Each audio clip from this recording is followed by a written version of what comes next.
Jajaran Unit 2 Opsnal Ditreskrimum Polda Sumsel harus memberikan tindakan tegas terukur terhadap seorang residivis bernama Samin karena kasus pencurian sepeda motor yang mencoba melawan petugas dengan menggunakan senjata api rakitan ketika hendak ditangkap. Penangkapan tersangka pelaku berdasarkan banyaknya laporan terkait pencurian kendaraan bermotor yang ada di wilayah hukum Polda Sumsel. Pelaku ditangkap pada Selasa lalu di tempat persembunyiannya yang berada di Kertapati. Namun ketika ditangkap, pelaku berhasil kabur menuju arah Indralaya Ogan Ilir.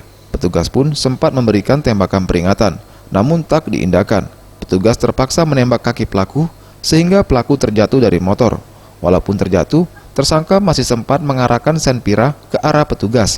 Dinilai membahayakan keselamatan petugas, pelaku terpaksa dilumpuhkan.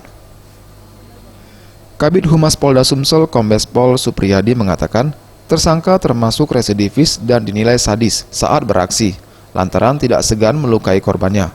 Sementara itu, telah ada 2 laporan ke polisi, lalu dikembangkan termasuk di Polsek ada 5 kejadian yang melibatkan tersangka dalam kasus yang sama. Tersangka yang sadis, ya, untuk di lingkungan Sumatera Selatan. Jadi dia tidak segan-segan melukai korbannya, ya, atau melukai apa yang menjadi targetnya. Jadi termasuk yang sadis dalam mengambil atau melaksanakan aksinya. Dari LP sebelumnya, Komandan, modus operandi dari pelaku ini seperti apa nih? Jadi sama, jadi dia mengikuti mengikuti korban, kemudian di tempat yang sepi, yang bersangkutan baru melakukan upaya pencegatan.